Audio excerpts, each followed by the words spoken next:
India live TV, सच सबसे आगे।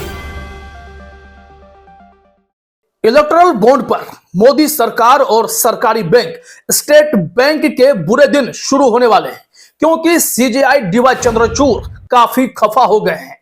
दरअसल एसबीआई को यह डेडलाइन तय कर दिया गया था कि 6 मार्च तक किसी भी सूरत में आपको सुप्रीम कोर्ट को और चुनाव आयोग को पूरा चंदा का हिसाब देना होगा कि इलेक्टोरल बॉन्ड के जरिए किस पार्टी को कितना पैसा मिला है। लेकिन स्टेट बैंक ने ना जाने सरकार के दबाव में आकर या फिर अपनी ही मर्जी से, लेकिन सुप्रीम कोर्ट में डेडलाइन से ठीक 2 दिन पहले एक याचिका लगा दी और इस याचिका में कहा गया कि हमें कम से कम 4 महीने और लगेंगे, उसके बाद ही हम कोई हिसाब दे पाएंगे। लेकिन एसबीआई की पोल बड़े बड़े रिपोर्टर्स ने अपने एक फैक्ट चेक के जरिए कर दिखाया है कि एसबीआई के पास सारे डिटेल फिंगर टिप्स पर हैं। साथ ही साथ पूर्व वित्त सचिव सुभाष चंद्र गर्ग ने भी मीडिया में आकर यह जानकारी दी कि वो खुद इलेक्टोरल बॉन्ड की निगरानी करते थे और पूर्व में 2017 में 18 में जब भी अगर जरूरत पड़ी है तो एसबीआई ने चुटकी बजाते ही 24 से 48 घंटे के भीतर सारे डिटेल्स वित्त मंत्रालय को सौंपे भी थे। लेकिन अब 4 महीने की बहानेबाजी का मामला जैसे ही एडीआर ने प्रशांत भूषण वकील के जरिए सुप्रीम कोर्ट में यह कहा कि एसबीआई पर कंटेम्प्ट ऑफ कोर्ट लगाइए, क्योंकि यह कोर्ट की अवमानना कर रहे हैं, इनके पास पूरे डिटेल हैं, इसके बावजूद भी ये देने में आनाकानी कर रहे हैं। तो यह देखते ही सीजेआई डीवाई चंद्रचूड़ काफी खफा हो गए, गुस्से में आ गए। क्या कुछ हुआ है वो सब हम आपको बताएंगे और कैसे एसबीआई इतना बड़ा झूठ बोल रहा है वो भी आप इसी रिपोर्ट में समझ जाएंगे। सबसे पहले हेडलाइन देखिए, एबीपी न्यूज ने लिखा है, इलेक्टोरल बॉन्ड चलाएंगे अवमानना का केस। एसबीआई ने इलेक्टोरल बॉन्ड की जानकारी देने में मांगा समय तो बोले सीजेआई चंद्रचूड़। आखिरकार सीजेआई डीवाई चंद्रचूड़ भी हैरान है कि जब आप टेक्निकली सारा काम करते हैं, सारे डिटेल्स केवाईसी के जरिए इकट्ठा किए जाते हैं, बैंकों के पास ऑलरेडी सबकी जानकारी होती है, तो फिर इस तरीके की बहानेबाजी क्यों की जा रही है। द रिपोर्टर्स कलेक्टिव की रिपोर्ट इन दिनों सोशल मीडिया पर वायरल है। उसमें यह दावा किया गया है कि एसबीआई जानबूझकर यह डिटेल देने में आनाकानी कर रहा है, जबकि उसके पास पूरे रिपोर्ट ऑलरेडी अवेलेबल है। यहां से हम रिपोर्टर्स कलेक्टिव की चर्चा और करें, लेकिन एबीपी न्यूज की रिपोर्ट को थोड़ा सा और देखते हैं क्या बताया जा रहा है। लिखा गया है कि मुख्य न्यायाधीश डीवाई चंद्रचूड़ की अध्यक्षता वाली पीठ ने association for democratic reforms ADR संस्था की ओर से गुरुवार 7 मार्च को सुप्रीम कोर्ट में अवमानना याचिका दायर की, जिस पर कोर्ट ने संज्ञान लिया। कोर्ट में याचिकाकर्ता एडीआर की तरफ से वकील प्रशांत भूषण पेश हुए। उनकी तरफ से दलील देते हुए कोर्ट से आग्रह किया कि एसबीआई के खिलाफ अवमानना कार्यवाही शुरू की जाए, और यह इसलिए शुरू की जाए क्योंकि 30 जून तक का यह समय किस हक से मांगने लगे। चालाकी जरा समझिए, जून तक में 30 जून तक में तो यहां लोकसभा चुनाव कंप्लीट हो जाएंगे। क्या जानबूझकर एसबीआई या सरकार चुनावी चंदा देने वालों के डिटेल को काफी देर से उजागर करना चाहती है या फिर लिपापोती करना चाहती है? कौन सा बड़ा खेल होने वाला है, जबकि पूरा पैसा का हिसाब किताब यहां होता है।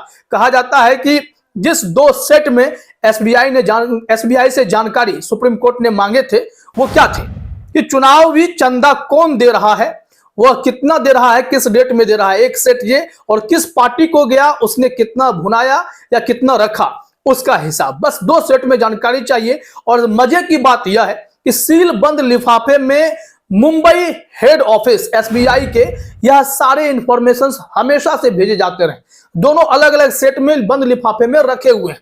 इतना ही नहीं, वो सारे डेटा आज ऑनलाइन है, ट्रैक है, ट्रांजैक्शन रिकॉर्ड है, क्योंकि हर एक इलेक्टोरल बॉन्ड का एक सीरियल नंबर होता है।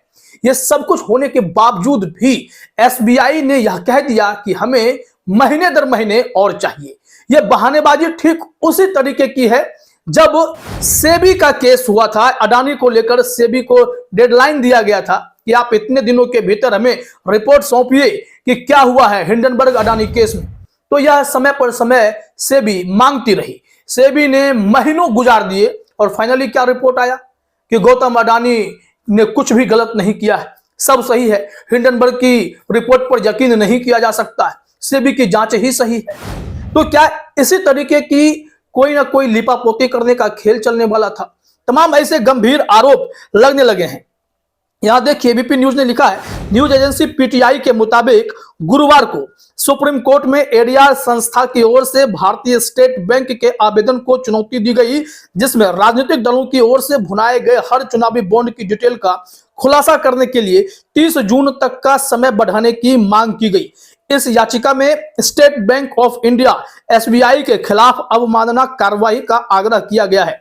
एडीआर ने यह कदम एसबीआई की ओर से चुनावी बॉन्ड पर डेटा प्रस्तुत करने के लिए अतिरिक्त समय की मांग करने के बाद उठाया है। प्रशांत भूषण ने क्या कहा और सीजीआई साहब ने क्या कहा? प्रशांत भूषण ने कहा कि इनके पास सारे डिटेल्स हैं, ये जानबूझकर समय मांग रहे हैं, यह मामला गंभीर है, कंटेम्प्ट ऑफ कोर्ट कीजिए। तो सीजीआई डीवाई चंद्रचूड़ ने कहा ठीक है, आप हमें एक ईमेल भेजिए और संभवतः 11 मार्च को इस मामले पर सुनवाई होगी, ऐसा कहा जा रहा है। क्योंकि जब चुनावी बॉन्ड योजना ही असंवैधानिक है और सुप्रीम कोर्ट ने जो आदेश दिए उसकी अवहेलना हो तो कंटेम्प्ट ऑफ कोर्ट का केस तो बनता है। लेकिन देखना होगा कि क्या होता है। लेकिन एक गंभीर ट्वीट हम आपको दिखाते हैं जो कि द रिपोर्टर्स कलेक्टिव के पत्रकारों ने शेयर किए हैं कि एसबीआई बहुत बड़ा खेल कर रही है। जानकारी यह मिली कि एसबीआई डेटा डिलीट करने की कोशिश कर रही है, सबूत मिटाने की कोशिश कर रही है।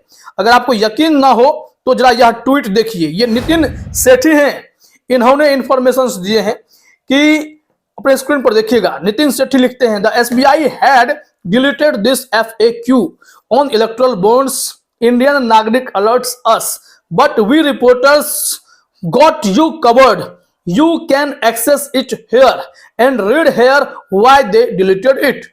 मतलब यह कहा जा रहा है, नितिन सेठी रिपोर्टर्स कलेक्टिव के पत्रकार हैं और उन्होंने कहा है कि एसबीआई ने अपने वेबसाइट से FAQ को डिलीट कर दिया है, लेकिन इसके बावजूद हमने इसे डाउनलोड करके गूगल ड्राइव में रख लिया था। अगर आपको देखना हो तो आप इस लिंक पर जाकर उस FAQ को देख सकते हैं।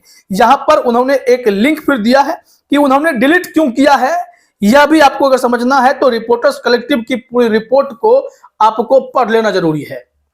क्योंकि रिपोर्टर्स कलेक्टिव ने वो बातें बता दी हैं, कई सारे डॉक्यूमेंट्स शेयर करते हुए वो सारे इंफॉर्मेशंस रख दिए हैं जो यह साबित करने के लिए काफी है कि एसबीआई को 24 से 48 घंटे के भीतर भी सारे इंफॉर्मेशंस निकालने में कोई दिक्कत नहीं है। वो तुरंत सारी सूचनाएं वित्त मंत्रालय को पास्ट में सौंप चुका है। ऐसे में अगर यहां सुप्रीम कोर्ट ने या चुनाव आयोग को ऐसी जानकारी देने को कहा गया तो ये आनाकानी क्यों कर रहे हैं? कोई ना कोई खेल तो जरूर है, कोई ना कोई साजिश तो जरूर है। इसे डिलीट भी इसलिए FAQ को वेबसाइट से कर दिया गया है क्योंकि उसमें इलेक्टोरल बॉन्ड स्वीकार करने के प्रोसेस बताए गए थे, KYC किया जाता रहा है, इंफॉर्मेशंस बहुत ही बारीकी से सलीके से एसबीआई जैसी संस्था रखती रही है। इसके बावजूद भी सरकार के इशारे पर शायद यह कुछ भी बताने से इनकार कर रही है और बहानेबाजी का दौर चल पड़ा है। यहां देखिए, हम आपको दिखाते हैं, साफ साफ लिखा हुआ है कि the documents reveal that SBI on union finance ministries beckoning was able to collect data on electoral bonds from across the country within 48 hours after the deadline to encash the bonds ended. It sent such information religiously to the Union Finance Ministry after every window period of sale. The collective verified such missives being sent up to 2020. यहाँ reporters collective का कहना है कि 2020 तक में जितने भी erectile bond के पैसे आ रहे थे, जब भी वित्त मंत्रालय ने मांगे हैं, इन्होंने बहुत ही तत्परता से उसे वित्त मंत्रालय को सौंपा भी है और यह सारे डिटेल्स इनके पास उपलब्ध हैं। ऐसे में सीजीआई डीवाई चंद्रचूड़ अब अवमानना का केस चला सकते हैं क्योंकि उन्होंने भी इस बात की एक कहते हैं ना संकेत दे रखे हैं कि कुछ भी हो सकता है। जैसे ही वो फाइल पढ़ेंगे और जानेंगे कि ये इन्फॉर्मेशन देना कोई बहुत बड़ी बात नहीं है और एसबीआई खेल कर रहा है, तो यकीन मानिए इनकी बैंड बजने वाली है। फिलहाल इस वीडियो में इतना ही। आप सभी का हमसे जुड़ने के लिए बहुत बहुत धन्यवाद। द लाइव टीवी, सच सबसे आगे।